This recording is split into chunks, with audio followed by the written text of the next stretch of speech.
Hey guys, welcome to my channel. என் பேர் மோனா. நீங்க இதான் என்னோட சேனல் ஃபர்ஸ்ட் டைம் பாக்குறீங்கன்னா ஹாய், ஆல்ரெடி பார்த்துட்டு இருக்கவங்களுக்கு ஹாய். இன்னைக்கு வீடியோல ஒரு ஃப்ளாலெஸ் பேஸ் ரொட்டீன், முக்கியமா உங்களுடைய க்ரீம் ப்ராடக்ட்ஸ் எப்படி நீங்க அப்ளை பண்ணலாம், என்ன மாதிரியான தவறுகள் நீங்க ப்ராபப்ளி செய்யலாம், நான் செஞ்ச மிஸ்டேக்ஸ்லாம் என்ன, அதை கரெக்ட் பண்ண அப்புறம் என்னுடைய மேக்கப் ரிசல்ட்ஸ் எப்படி இருக்கு, ஃப்ளாலெஸான ஃபினிஷ் எப்படி எடுத்துட்டு வர்றது அப்படின்றதுக்கான சில பல டிப்ஸ்கள் தான் உங்களுக்கு நான் கொடுக்க போறேன். முடிஞ்ச அளவுக்கு ஷார்ட் அண்ட் ஸ்வீட்டா நான் வந்து வச்சுக்க பாக்குறேன். ஏன்னா நிறைய பேர் கொடுக்குற ஒரு சின்ன ஃபீட்பேக் என்னன்னு பாத்தீங்கன்னா, நான் நிறைய பேசுறேன் அப்படின்றது. சாரி, நான் வந்து கேமரா முன்னாடி உட்காந்துருந்தா நிறைய பேசுவேன் தான். உங்களுக்கு நான் ஒரு 15 நிமிஷம் வீடியோ கொடுக்குறேன்னா ஆக்சுவலாக அங்கே 35 நிமிஷத்துக்கு வந்து நான் பேசியிருப்பேன். அது வந்து எனக்கு அப்படியே ரொம்ப ப்ரொஃபஷ்னலாக இதான் பேச முடியல. அப்படியே கொஞ்சம் ஃப்ரெண்ட்லியாக இருக்கிற மாதிரி இருக்கா. அந்த கேமரா பார்த்துட்டு இப்படிலாம் செட் பண்ணி உட்காந்தோடனே தான் அந்த ஒரு பேசுகிற அந்த ஒரு இதுவே வருது. எனிவேஸ், உங்களுக்கு அப்படி தோணுச்சுன்னா இந்த ஸ்பீடாக போகிறதுக்கு வந்துட்டு ஒரு ஆப்ஷன் இருக்கும். அதை நீங்கள் போட்டுக்கிட்டிங்கன்னா கடகடன்னு பேசுகிற மாதிரி இருக்கும். பாயிண்ட்டு உங்களுக்கு கேட்ட மாதிரி இருக்கும். சீக்கிரமாக வீடியோ பார்த்த மாதிரி இருக்கும். அது கூட நீங்கள் தாராளமாக ட்ரை பண்ணலாம். ஸோ இப்போ நிஜமாவே வேறு எதுவும் தேவையில்லாமல் பேசாமல் நான் வந்து வீடியோக்குள்ளே போயிட போகிறேன். ஓகே, நம்ம இப்போ ஸ்டார்ட் பண்ணலாம். நான் என்னுடைய ஃபேஷியல் ஹேர் ரிமூவ் பண்ணி வச்சிருக்கேன். ஃபேஷியல் ஹேர் ரிமூவல் தான் வந்துட்டு நம்மளுடைய க்ளீன் பேஸ்க்கு வந்துட்டு ஃபர்ஸ்ட் மெயின் ஸ்டெப். உங்களுக்கு முகத்தில் முடி இல்லாத மாதிரி தெரிஞ்சதுன்னா கூட மேக்கப் போட்ட அப்புறம் ஆப்வியஸாக தெரியும். ஸோ ஃபேஷியல் ஹேர் ரிமூவ் பண்ணிக்கோங்க, ஸ்டார்ட் பண்ணுங்க. இந்த மாதிரி ரேசர் வச்சு நீங்கள் ரிமூவ் பண்ணிக்கிறீங்கன்னா உங்களுக்கு பெயின்லெஸ்ஸாக வந்துட்டு போயிடும். நிறைய டெமோஸ் நான் உங்களுக்கு ரீசெண்ட் டைம்ஸ்லேயே காமிச்சிருக்கேன். நீங்கள் அந்த வீடியோஸ் தாராளமாக செக் பண்ணிக்கலாம். அண்ட் இது வந்து நான் முதல் நாள் வந்து பண்ணியிருக்கேன். ஏன்னா கொஞ்ச நாளாக அப்படி தான் நான் செஞ்சுட்டு இருக்கேன். ஃபேஷியல் ஹேர் ரிமூவ் பண்ணுறது, டெட் ஸ்கின்லாம் ரிமூவ் பண்ணுறதுனா முதல் நாள் நைட் பண்ணிட்டேன்னா அது ரெக்கவர் ஆகிறதுக்கு, ரிவைவ் ஆகிறதுக்கு டைம் இருக்கும். ஸோ அந்த மாதிரி நான் முதல் நாள் பண்ணிவிட்டு இப்போது மேக்கப் வந்து நான் ஸ்டார்ட் பண்ண போகிறேன். என்னுடைய ஃபேஸ் நான் வாஷ் பண்ணிக்க போகிறேன். ஃப்ரெஷ்ஷாக ஃபஸ்ட்லேருந்து ஸ்டார்ட் பண்ணலாம். டெர்மாவைவோட ஹைட்ரா கிளென்சர் வச்சு நான் என்னுடைய ஃபேஸ் வாஷ் பண்ணிக்கிறேன். இந்த கிளென்சர் பார்த்தீங்கன்னா சென்சிட்டிவ் ஸ்கின்னுக்கு ரொம்பவே சூட்டபிளாக இருக்கும். அண்ட் ஸ்பெசிஃபிக்காக இப்போ என்னுடைய ஃபேஸ் நான் ரீசெண்டாக தான் ஷேவ் வேறு பண்ணியிருக்கேன். ஏதாவது குட்டி குட்டி பம்ப்ஸ் இருக்குது. இந்த நெத்திலாம் பார்த்தீங்கன்னா எனக்கு எப்பயுமே பம்ப்ஸ் குட்டி குட்டியாக இருந்துகிட்டே இருக்கும். அதுக்கெலாம் வந்துட்டு இது ஒரு சூதிங்கான கிளென்சர் மாதிரி இருக்கும். அண்ட் இதே நான் என்னுடைய ரெகுலர் கிளென்சராகவும் நான் வந்து யூஸ் பண்ணிகிட்ருக்கேன். இதனால் ஒரு hydrating gel based cleanser. Acne prone ஸ்கின்னா இருக்குன்னா கூட இந்த கிளென்சர் வச்சு நீங்கள் உங்களோட முகத்தை தாராளமாக வந்து கழுவிக்கலாம். ஓகே, ஃபேஸ் வாஷ் பண்ணியாச்சு. அடுத்து நான் மாய்ஸ்சரைசர் அப்ளை பண்ணிக்க போகிறேன். மாய்ஸ்சரைசருக்கு நியூட்ரிடமோட vitamin E moisturising lotion apply பண்ணிக்க போகிறேன். இந்த மாய்ஸ்சரைசர் நான் உங்களுக்கு ரொம்ப ஸ்பெசிஃபிக்காக ரெக்கமெண்ட் பண்ணுவேன். உங்களுடைய மேக்கப்பில் உங்களுக்கு ஏதாவது பிரச்சனையாக இருக்குது, பேஸ் ஒழுங்காக உட்கார மாட்டேங்குது அப்படின்னா அட்லீஸ்ட் மேக்கப்புக்கு முன்னாடி போடுறதுக்காச்சும் இந்த மாய்ஸ்சரைசர் நீங்கள் ட்ரை பண்ணலாம். பட் இந்த மாய்ஸ்சரைசர் நீங்கள் நார்மலாக உங்களுடைய என்ன சொல்கிறது ஸ்கின் கேரில் இன்கார்பரேட் பண்ணிக்கிறது கூட நல்லாயிருக்கும். நல்ல இன்டென்ஸாக நரிஷ் பண்ணுற ஒரு மாய்ஸ்சரைசர்.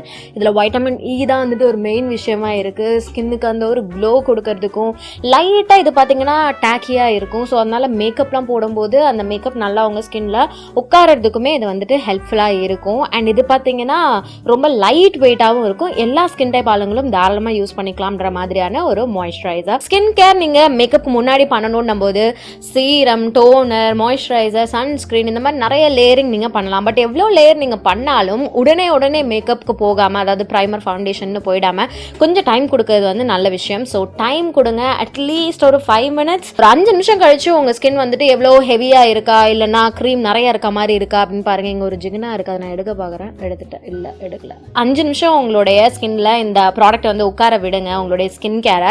அதுக்கப்புறம் நீங்கள் வந்து மேக்கப் போடணும்னு வரும்போது 5 நிமிஷம் கழிச்சு பார்க்கும்போது ஸ்கின் சப்போஸ் உங்களுக்கு வந்துட்டு ஹெவியாக இருக்க மாதிரி இருந்ததுன்னா ஒரு கிச்சன் பேப்பர் வச்சு நீங்கள் இந்த ப்ராடக்ட் எல்லாம் வந்துட்டு பிளாட் பண்ணிக்கலாம். எனக்கு இப்போ வந்து ஸ்கின்குள்ளே இது அப்சர்வ் ஆகிடுச்சு. எனக்கு இந்த மாய்ஸ்சரைசர் ஆக்சுவலி இதுக்காகவும் பிடிக்கும். அண்ட் ஸ்பெசிஃபிக்காக ஒரு நல்ல மேக்கப் பேஸ் வேணும்னா நான் எதுவும் எக்ஸ்ட்ரா வந்து லோட் பண்ணிக்க மாட்டேன். மார்னிங் டைமில் வெளியில் எங்கேயாவது போகிறேன்னா சன்ஸ்க்ரீன் போட்டுப்பேன். பட் இப்போ நான் உங்களுக்கு சன்ஸ்க்ரீன் போட போகிறது கிடையாது.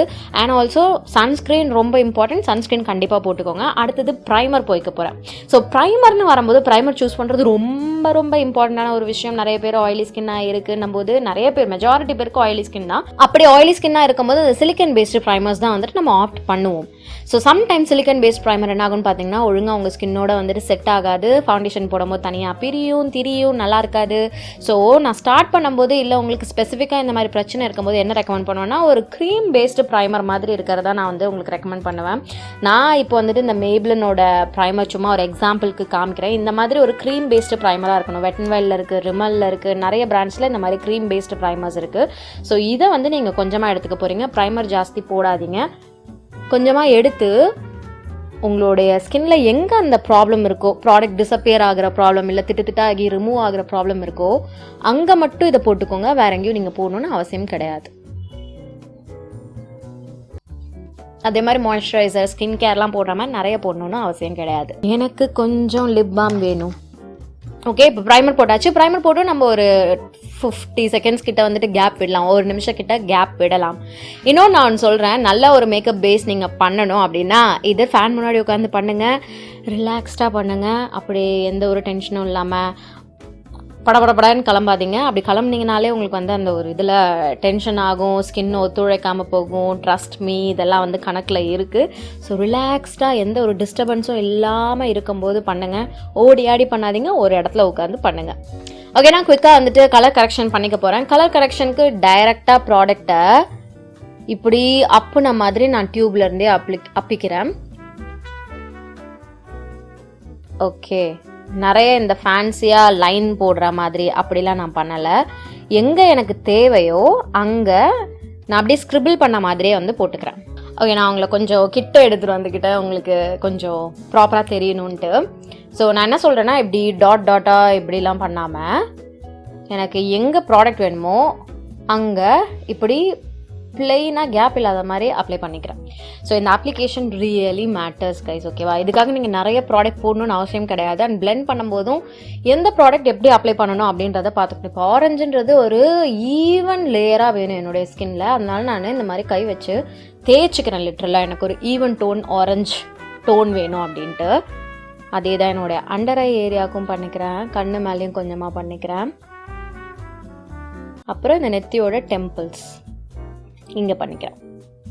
ஓகேவா, ரொம்ப ஜாஸ்தி கிடையாது. உங்களுக்கு பிக்மெண்டேஷன் ஜாஸ்தி இருந்துச்சுனாலும் குவான்டிட்டி நிறைய போடாதீங்க. ஆரஞ்சு கலரோட இன்டென்சிட்டியை வந்து அதிகமாக்குற மாதிரி ப்ராடக்ட் லைக் ரெட்டிஷ் கரெக்டர்ஸ் இருக்குது, அது நீங்கள் யூஸ் பண்ணிக்கலாம். அந்த மாதிரி நீங்கள் மாற்றிக்கோங்க. இப்போது ஆரஞ்சு போட்டாச்சு. அடுத்து நான் நேராக ஃபவுண்டேஷன் போய்க்கிறேன். ஃபவுண்டேஷன் அப்ளிகேஷனில் பார்த்தீங்கன்னா மெயினான ஒரு விஷயம் என்னென்னா, என்ன டூல் வச்சு அப்ளை பண்ணுறீங்க அப்படின்றது இதுதான் ரொம்ப முக்கியமானது. இப்போ ஒரு ஃபவுண்டேஷன் நான் லிக்விட் ஃபவுண்டேஷனே எடுத்துக்கிறேன். அண்ட் உங்களுக்கு ப்ராப்ளம் இருக்குது அப்படின்னா லிக்விட் ஃபவுண்டேஷன் வந்துட்டு ஆப்ட் பண்ணுங்கள். லிக்விட் ஃபவுண்டேஷனில் நிறைய இந்த பிரச்சனை உங்களுக்கு வராது, லைக் திரியிற பிரச்சனை, ஸ்கின்ல ஒட்டாத மாதிரியான பிரச்சனை வராது. ஸ்டிக் ஃபவுண்டேஷன், க்ரீம் ஃபவுண்டேஷன்ஸில் வரதுக்கு சான்சஸ் நிறைய இருக்குது. ஸோ லிக்விட் ஃபவுண்டேஷன் எடுத்துக்கோங்க. ஒரு லைட் வெயிட் தின் ரன்னி லிக்விட் ஃபவுண்டேஷன் ஒரு அட்வைசபிளான ஆப்ஷன். நான் உங்களுக்கு லாக்மேயோட ரெக்கமெண்ட் பண்ணுறேன். இது இல்லைன்னா மேப்ளினோட ஃபிட் மீது கூட நீங்கள் தாராளமாக யூஸ் பண்ணிக்கலாம். ஸோ டூல்ஸ்க்கு பார்த்தீங்கன்னா இங்கே எங்கிட்ட 2 ப்ரஷ் இருக்குது. ஒன்று வந்துட்டு ஃபவுண்டேஷன் பஃபிங் ப்ரஷ் இந்த மாதிரி இருக்கும், இன்னொன்று ஸ்டிப்லிங் ப்ரஷ் இந்த மாதிரி இருக்கும். ஸ்டிப்லிங் ப்ரஷ் வந்துட்டு எப்போ நீங்கள் யூஸ் பண்ண போகிறீங்கன்னா, உங்கள் ஃபேஸ் ஆல்ரெடி செம்ம ஃப்ளாலஸாக இருக்கும், உங்களுக்கு பேஸே தேவையில்லை, ஃபவுண்டேஷன் ஆல்ரெடி போட்ட மாதிரி இருக்குது, ஈவன் ஸ்கின் டோனாக இருக்குன்னா இந்த ஸ்டிப்லிங் ப்ரஷ் வச்சு கொஞ்சமாக ப்ராடக்ட் எடுத்து அப்படியே நீங்கள் வந்துட்டு முகத்தில் வேகமாக இப்படி ஸ்க்ரிபிள் பண்ணிக்க போகிறீங்க உங்கள் ஃபவுண்டேஷனை லைட் கவரேஜ்க்கு. இந்த மாதிரி பஃபிங் ப்ரஷ் உங்களுக்கு எப்போ தேவைன்னா எல்லா ஸ்கின் டைப் ஆளுங்களும் வந்து தாராளமாக யூஸ் பண்ணலாம். ஃபவுண்டேஷனோட கவரேஜ் வந்துட்டு ஆக்சுவல் கவரேஜ் நல்லா தெரியணும், ஒரு ஃபுல் கவரேஜாக இருக்கணும், நிறைய ப்ராடக்ட் வேஸ்ட் ஆகக்கூடாது அப்படின்னு நீங்கள் நினைக்கிறீங்கன்னா இந்த மாதிரி ப்ரஷஸில் நீங்கள் யூஸ் பண்ணிக்கலாம். எனக்கு வந்து ஃபேவரட்டான ஒரு விஷயம் என்னென்னு பார்த்தீங்கன்னா ஸ்பஞ்சஸ் யூஸ் பண்ணுறது. அண்ட் இந்த ஸ்பஞ்ச் எங்கேருந்துன்னு பார்த்தீங்கன்னா ப்ளூமில் இருந்து. பியூட்டி ஸ்பஞ்சஸ் நீங்கள் ஆப்ட் பண்ணுறது ரொம்ப முக்கியமான ஒரு விஷயம். நல்ல குவாலிட்டி ஸ்பஞ்சாக வந்துட்டு ஆப்ட் பண்ணிக்கோங்க. சிங்கிள் யூஸாக பண்ணுறீங்க அப்படின்னா கண்டிப்பாக 6 மாதத்துக்கு வரும் நல்ல குவாலிட்டி ஸ்பஞ்சஸ். அண்ட் ரெகுலராக ஒரு யூஸ்க்கும் நீங்கள் வந்து வாஷ் பண்ணிக்க போகிறீங்க. அண்ட் ஒரு டாப் 5 நல்ல பியூட்டி பிளெண்டர்ஸ் சொல்லணும் அப்படின்னா நான் வந்து இந்த ப்ளூம்து சொல்லுவேன், பொனிட்டோ டூல்ஸ் அப்படின்ற பிராண்டு சொல்லுவேன், பேக்கோடது சொல்லுவேன், ப்ளூ ஹெவன்து சொல்லுவேன், இன்னொன்று எல்ஃப் அந்த பியூட்டி ஸ்பஞ்ச் வந்து நல்லாயிருக்கும். ரொம்ப ஹை அண்ட் நீங்கள் போவேன்னா ஒரு 500 அந்த ரேஞ்சுக்குள்ளே இருக்கிற பியூட்டி ஸ்பஞ்சஸ் நீங்கள் ஆப்ட் பண்ணிக்கிட்டிங்கன்னா உங்கள் மேக்கப் வந்து செமையாக சூப்பராக இருக்கும். இப்போது அப்ளை பண்ணுறது ரொம்ப இம்பார்ட்டண்ட். இப்படி டாட்டாக அப்ளை பண்ணிவிட்டு, நானே இப்படி பண்ணியிருக்கேன், டாட்டாக அப்ளை பண்ணிவிட்டு அதுக்கப்புறமா வந்துட்டு இதை வச்சு பிளெண்ட் பண்ணுறது, இல்லைன்னா ப்ரஷ்ஷை வச்சு இப்படி பிளெண்ட் பண்ணுறது, இது ஒரு மெத்தட். அது இல்லைன்னா ஸ்பஞ்சிலே டைரெக்டாக ப்ராடக்டை இப்படி எடுத்துட்டு அதுக்கப்புறமா இப்படி பண்ணுறது, இதுதான் நான் மெஜாரிட்டியாக பண்ணுற ஒரு விஷயம். ஸோ இதில் என்ன மாதிரி நீங்கள் அப்ளை பண்ணலாம் அப்படின்னு கேட்டிங்க, இல்லை எனக்கு எது பர்சனல் ஃபேவரட்னு பார்த்தீங்கன்னா இந்த மாதிரி அப்ளை பண்ணுறது தான். ஸ்பஞ்சில் ஃபஸ்ட்டு ப்ராடக்டை எடுத்துகிட்டு கொஞ்சம் கொஞ்சமாக என்னுடைய ஸ்கின்னில் குட்டி குட்டி டேபிங் மோஷனில் பண்ணுறது, இதுதான் என்னுடைய ஃபேவரட். நான் ஏன்னு சொல்கிறேன், இப்போது நீங்கள் ஒரு செவரை வந்து பெயிண்ட் பண்ணுறீங்கன்னு வைங்களேன், எப்படி பெயிண்ட் பண்ணுவீங்க, எந்த இடத்துல பெயிண்ட் பண்ணணுமோ அங்கே டாட்டாக ஃபஸ்ட்டு வச்சுட்டு அதுக்கப்புறம் ப்ரஷ்ஷை வச்சு எல்லாத்தையும் தீப்பிங்களா, இல்லைனா செவரில் பெயிண்ட் பெயிண்ட் அடிப்போம்ல, இப்படி கொஞ்சம் கொஞ்சமாக மேலே, அப்புறம் அதுக்கு மேலே இந்த மாதிரி பண்ணுவோமா, இதே கான்செப்ட் தான் வந்துட்டு நம்ம முகத்துலையும் பண்ண போகிறோம். அஃப்கோர்ஸ் முகமும் செவரும் ஒன்றும் கிடையாது, but literally they are painting. அப்படின்னும் போது ஒரு ஃப்ளாலெஸ்ஸான லுக் வேணும் அப்படின்னா சில பல டெக்னிக்கல் வந்து நீங்கள் மாற்றலாம். சப்போஸ் நீங்கள் இந்த மாதிரி டாட்டாக வச்சுட்டு உங்களுக்கு ரிசல்ட் நல்லா வரலன்னா இந்த மாதிரி அப்ளை பண்ணி பாருங்கள். இதில் ஒரே ஒரு டவுன் சைட் என்னன்னா, கொஞ்சோண்டு ப்ராடக்ட் வந்து இங்கே வேஸ்ட் ஆகும். பட் அது எனக்கு பரவாயில்ல, ஒரு ஃப்ளாலெஸ்ஸான லுக் வேணும், அதுக்கு நான் என்ன வேணால் பண்ணுவேன் அப்படின்னா இது நீங்கள் பண்ணலாம். இதே டெக்னிக்கே நீங்கள் ப்ரஷ் வச்சும் தாராளமாக பண்ணலாம். ஆனால் என்னென்னா உங்களுக்கு ரிசல்ட் கொஞ்சம் ஹை கவரேஜ் லுக்காக கிடைக்கும். எனக்கு அவ்வளோ ஹை கவரேஜ் வந்து எப்பயுமே நான் லைக் பண்ண மாட்டேன். ஏன்னா நான் கன்சீலரை தான் கான்சென்ட்ரேட் பண்ணுவேன் ஹை கவரேஜ் வரதுக்கு. ஃபவுண்டேஷன்லேயே உங்களுக்கு ஹை கவரேஜ் வேணும்னா இந்த மாதிரி பஃபிங் ப்ரஷஸ் வச்சு நீங்கள் தாராளமாக உங்களுடைய ஃபவுண்டேஷனை இதே மாதிரி அப்ளை பண்ணலாம். லைக் ஃபவுண்டேஷனை எடுத்துக்கோங்க, இங்கேருந்து ஸ்டார்ட் பண்ணுங்கள். ஃபஸ்ட்டு இந்த ஒரு ஏரியாவை முடிங்க, லோவர் ஜாலைன் ஏரியாவை அப்படியே முடிங்க. அதுக்கப்புறம் கன்னத்துக்கு போங்க, அப்புறம் அண்டர் ஏரியாவுக்கு போங்க, அப்புறம் மேலே, அப்புறம் நெத்தியோட சைடு, அப்புறம் இந்த சைடுக்கு அப்படியே வந்து அதே மாதிரியே பண்ணி இந்த சைடை முடிக்க போகிறீங்க. எல்லாத்தையும் முடிச்ச அப்புறம் ஃபேஸோட சென்டர் ஏரியாவை நீங்கள் டார்கெட் பண்ண போகிறீங்க. இந்த மாதிரி அப்ளிகேஷன் பண்ணும்போது கண்டிப்பாக உங்களுக்கு ஒரு even layer of foundation application கிடைக்கும். ஃபேஸில் அங்கங்கே வந்துட்டு திக்காகவும் தின்னாகவும் இருக்கிற மாதிரியான பிரச்சனை இருக்காது. சம்டைம்ஸ் கொஞ்சம் நேரங்க அப்புறம் உங்களுடைய மேக்கப் வந்து திட்டா தெரியறதுக்கு இது கூட ஒரு காரணமாக இருக்கும். டாட் வச்ச ஏரியாலாம் வந்துட்டு உங்களுடைய ஃபவுண்டேஷன் திக்காக இருக்க போது, என்ன தான் நீங்கள் பிளெண்ட் பண்ணாலும் அந்த இடத்துல கொஞ்சம் எக்ஸ்ட்ரா திக்னஸ் இருக்க போகுது. கொஞ்ச நேரம் கழிச்சு பார்த்தீங்கன்னா இந்த லைட் லேயர்ஸ்லாம் வந்து காணாமல் போன மாதிரி ஆகிடும். அதனால் அங்கங்கே பேட்சியாக பிளாக்கியாக இருக்கும். லைக் டெக்னிக்கலாக யோசிச்சிங்கன்னா இது நான் சொல்ல வரது உங்களுக்கு புரியும். ஸோ இதே மாதிரியே நீங்கள் உங்களுடைய எல்லா க்ரீம் ப்ராடக்ட்ஸும் அப்ளை பண்ணிக்க போகிறீங்க. நான் அதனால தான் என்னுடைய கன்சீலர் அப்ளிகேஷன்லாம் கூட பார்த்தீங்கன்னா நிறைய இந்த லைன்ஸ் ட்ரா பண்ணுறது அப்படிலாம் இருக்காது. எனக்கு எங்கே ப்ராடக்ட் வேணுமோ அங்கே ப்ராடக்டை நான் இப்படி அப்பிடுவேன். சும்மா இப்படி ஒரு டாட் வைக்கிறது அந்த மாதிரி வேலை நான் செய்ய மாட்டேன். இந்த மாதிரி அப்பிட்டு அதுக்கப்புறமா நான் வந்துட்டு பிளெண்ட் பண்ணிப்பேன். அண்ட் ப்ரெஸ் பண்ணி அப்படியே நான் வந்து பிளெண்ட் பண்ணுவேன். அண்ட் நான் பண்ணுற இன்னொரு டெக்னிக் என்னென்னு பார்த்தீங்கன்னா, ஸ்பஞ்சில் இந்த மாதிரி நான் க்ரீம் ப்ராடக்ட்டை பிளெண்ட் பண்ணுறேன் பார்த்தீங்களா, அந்த க்ரீம் ப்ராடக்ட் எல்லாமே ஒரே சைடாக இருக்கும். டிஃப்ரெண்ட் சைட்ஸில் நான் வந்துட்டு யூஸ் பண்ணி வேஸ்ட் பண்ண மாட்டேன். ஏன்னா ப்ராடக்ட் கண்டிப்பாக உள்ளே வந்து உறிஞ்சிக்கும் உங்களுடைய ஸ்பஞ்ச். ஸோ எல்லா இடத்தையும் நீங்கள் தொட்டு ப்ராடக்ட் வந்து வேஸ்ட் ஆகாமல் இருக்கிறதுக்கு and overall skin tone, foundation tone, அதுக்கப்புறம் கன்சீலர் டோன் எல்லாமே வந்து ஒரே மாதிரி தெரியறதுக்கு ஒரே சைட் ஸ்பஞ்சை மட்டுமே நீங்கள் வந்துட்டு யூஸ் பண்ணுறது அட்வைசபிளான ஒரு விஷயம். ஸோ இப்போ எனக்கு இங்கே கொஞ்சம் பிரைட்னஸ் வேணும், அதனால நான் இங்கே வந்து அப்ளை பண்ணிக்கிறேன். ஸ்பஞ்சை அதே மாதிரி திருப்பி பிஞ்ச் பண்ணிக்கிட்டு ஒரே இடத்துலையே நல்லா நான் டேப் பண்ணுறேன். கொஞ்சமாக முன்னாடி பின்னாடி நவுறேன். அப்போ தான் எனக்கு வந்து ஈவனாக வந்து ப்ராடக்ட் வந்து ஸ்ப்ரெட் ஆகும். அதனால் இப்போ இந்த மாதிரி எட்ஜஸ்லாம் இருக்குது பார்த்தீங்களா, அதெல்லாம் வந்து நீங்கள் கொஞ்சம் ஈவன் அவுட் பண்ணணும், ஸ்மூதன் பண்ணணும். அப்படின்னும் போது இந்த ஸ்பஞ்சோட ஃப்ரீ சைடு, அதாவது ப்ராடக்ட் இல்லாத சைடை யூஸ் பண்ணி நீங்கள் பிளெண்ட் பண்ணிக்கலாம். எக்ஸஸாக ப்ராடக்ட் இருக்க மாதிரி இருக்குது, இல்லை எல்லாத்தையும் வந்துட்டு ஈவன் ஆக்கணும் அப்படின்னா இந்த ஸ்பஞ்சோட பேக் சைடு அப்புறம் ப்ராடக்ட் இல்லாத சைடு நீங்கள் தாராளமாக யூஸ் பண்ணிக்கலாம். அண்ட் ஆக்சுவலாக எனக்கு இது கொஞ்சம் சூதிங்காக இருக்கும் பண்ணுறதுக்கு, அதனால நான் ஸ்பஞ்சே தான் வந்துட்டு என்னுடைய ஃபுல் பேஸ்க்கு யூஸ் பண்ணிப்பேன். அண்ட் அதுவே எனக்கு நல்ல ஒரு ஃப்ளாலெஸ் லுக் கொடுக்கும். இன்னொன்று என்னென்னா, இந்த மாதிரி ப்ரஷஸ் எவ்வளோ சாஃப்ட் பிரிசலாக இருந்தாலும் என்னுடைய ஸ்கின்னை வந்துட்டு இது மைக்ரோ எக்ஸ்போலியேட் பண்ணும். ஸோ சம்டைம்ஸ் அண்ட் முன்னாடிலாம் ரொம்ப ஜாஸ்தியாக எனக்கு தெரிஞ்ச ஒரு பிரச்சனை என்னென்னா, நான் ப்ரஷ் வச்சு என்னுடைய பேஸ் பண்ணுறேன் அப்படின்னா என்னுடைய ஸ்கின் கொஞ்சம் ஆயிலியாக தெரியும் கொஞ்ச நேரத்துலேயே. இந்த மாதிரி ஸ்பஞ்ச் வச்சு பண்ணும்போது அவ்வளோ ஆயிலினஸ் வெளியில் எட்டி பார்க்காது. அது ப்ராப்பரான ஆக்சுவல் ரீசன் இது தானே எனக்கு தெரியல. லைக் மைக்ரோ எக்ஸ்போலியேட் பண்ணுறதுனாலையா நம்ம ஸ்கின்னை வந்துட்டு அப்படியே கொஞ்சம் சிக்குன்னு குத்தி விடுறதுனால அது வந்து சீக்கிரமாக அது வேலையை காமிக்குதா அப்படின்றது எனக்கு தெரியல. இது டெக்னிக்கலாக கரெக்டான எனக்கு சத்தியமாக தெரியல. பட் எக்ஸ்பீரியன்ஸில் பார்த்தீங்கன்னா ப்ரஷ்ஷை விட எனக்கு ஸ்பஞ்ச் வந்துட்டு ஒரு லாங் லாஸ்டிங்கான எஃபெக்ட் கொடுக்கும், ஃப்ளாலெஸ்ஸான ஒரு லுக்கும் கொடுக்கும். பவுடர் அப்ளிகேஷனுக்கும் இதே மாதிரி தான். ஸோ நான் லூஸ் பவுடர் தான் எனக்கு பிடிக்கும் செட் பண்ணுறதுக்கு, முக்கியமாக கன்சீல் பண்ண ஏரியாஸ். ஸோ கொஞ்சமாக லூஸ் பவுடர் எடுத்துக்கிறேன். இப்படி எடுத்துகிட்டு நான் என்ன பண்ணுவேன்னா, ப்ரஷஸில் அப்ளை பண்ண மாட்டேன். ஜென்ரலாக இதே பிரச்சனை தான் ஆகும். லைக் ஒரு இடத்துல திக்காக விழும், ஒரு இடத்துல தின்னாக விழும். ஸோ அது கொஞ்சம் அப்படி இப்படி இருக்கும், அந்த ஒரு ஃப்ளாலெஸ்ஸான லுக் கொடுக்காது உங்களுக்கு. அண்ட் திட்டு ஆகிறதுக்கு சான்சஸ் இருக்குது. ஸோ நான் என்ன பண்ணுவேன், நான் ஸ்பஞ்ச் எடுத்துப்பேன். ஸ்பஞ்ச் எடுத்துகிட்டு ஈவனாக இந்த பவுடர் வந்து என் ஸ்பஞ்சில் ஃபஸ்ட்டு நான் இப்படி அப்ளை பண்ணிப்பேன் இந்த மாதிரி. அதுக்கப்புறம் இதில் இருக்க எல்லா பவுடரையும் வந்துட்டு நான் இப்படி உதறிப்பேன். ஓகே, ஸோ இப்போ நான் கை பின்னாடி இப்படி நான் ப்ரெஸ் பண்ணி காமிக்கிறேன்னா இந்த மாதிரி இருக்கணும். எங்கேயும் வந்து ஜாஸ்தியாக இருக்கக்கூடாது, எங்கேயும் கம்மியாகவும் இருக்கக்கூடாது அந்த மாதிரி. ஸோ இப்போ பவுடர் இன்னும் கொஞ்சம் எடுத்துக்கிறேன், கையில் போட்டுக்கிட்டு எடுத்துகிட்டு குவிக்காக நான் என்ன பண்ணுறேன்னா இப்படி ப்ரெஸ் பண்ணி கன்சீலரை பிளெண்ட் பண்ண மாதிரியே ஒரு இடத்துல இருந்து அடுத்த இடம் டக்குன்னு ஜம்ப் பண்ணாமல் அந்த இடத்தையே ஒழுங்காக கவர் பண்ணிக்கிட்டே போகிறேன். அதுக்கப்புறம் எட்ஜஸ் எல்லாம் கரெக்ட் பண்ணுறதுக்கு ஸ்பஞ்சோட சைட்ஸை யூஸ் பண்ணிக்கிறேன்.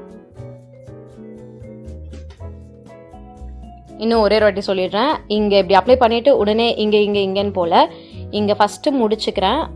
அதுக்கப்புறமா நான் கொஞ்சம் கொஞ்சமாக மூவ் ஆகி எங்கெல்லாம் எனக்கு பவுடர் வேணுமோ அங்கெல்லாம் நான் செட் பண்ணிக்கிறேன். மூக்குலேயும் ஃபஸ்ட்டு நிறைய பவுடர் நான் பேக் பண்ணிக்கிறேன். நான் மூக்கு தான் ஃபஸ்ட்டு மினுமினுக்கிற பார்ட்டு, அதனால் அங்கே கொஞ்சம் பவுடர் ஜாஸ்தியாக எனக்கு இருக்கலாம். அப்புறம் கொஞ்சமாக எடுத்து இந்த சின்ன ஏரியா,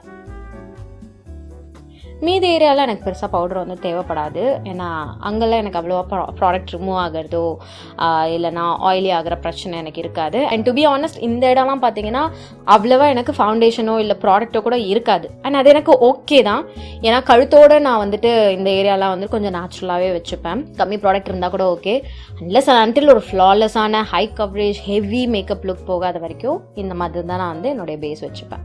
ஸோ ஃபேஸோட சென்டர் ஏரியா வந்து ஃப்ளாலெஸ்ஸாக இருக்கணும் எனக்கு எப்பயுமே. ஆக்சுவலாக உங்களுடைய பேஸ், உங்களுடைய ப்ரான்சர், ப்ளஷ் எல்லாம் போட்ட அப்புறம் ஃபைனல் ஒரு ஸ்டெப் என்ன, இல்லை இப்போயே கூட நீங்கள் தாராளமாக பண்ணலாம். என்னன்னு பார்த்தீங்கன்னா இந்த ஃபேஸை வந்து நம்ம செட் பண்ண போகிறோம் ஒரு செட்டிங் மிஸ்ட் வச்சு. அது ரொம்ப இம்பார்ட்டண்ட்டான ஒரு விஷயம். இந்த பவுட்ரி லுக்லாம் வந்துட்டு டக்குன்னு இன்ஸ்டண்ட்டாக காணாமல் போயிடும். சம்டைம்ஸ் ஓவர் பவுட்ரி ஆனாலும் கேக்கியாக தெரியும், ஸ்கின்னோட மெல்ட் ஆகாத மாதிரி இருக்கும். ஸோ அதுக்கு வந்து இந்த மாதிரி ஒரு செட்டிங் மிஸ்ட் வந்துட்டு ஒரு குட் ஆப்ஷன் உங்களுடைய ஃபேஸ் மேக்கப் வந்துட்டு செட் பண்ணுறதுக்கு.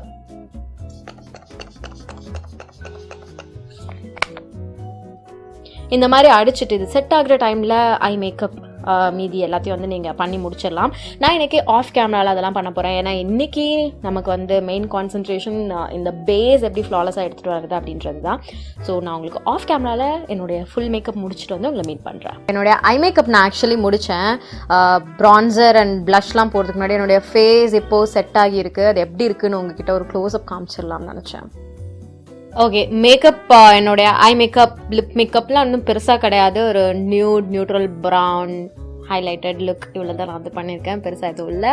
ஸோ கைஸ், இதுதான் வந்துட்டு நான் வச்சுருக்க சில டிப்ஸ் உங்களுக்கு ஒரு ஃப்ளாலெஸ்ஸான மேக்கப் லுக், பேஸ் லுக் திட்டா தெரியாமல் இருக்கிறதுக்கு. நான் என்னுடைய நிறைய இந்த திட்டா ஃபவுண்டேஷன் தெரியாமல் இருக்கிற மாதிரியான வீடியோஸில் வந்துட்டு நிறைய டிப்ஸ் ஷேர் பண்ணிகிட்ருக்கேன்.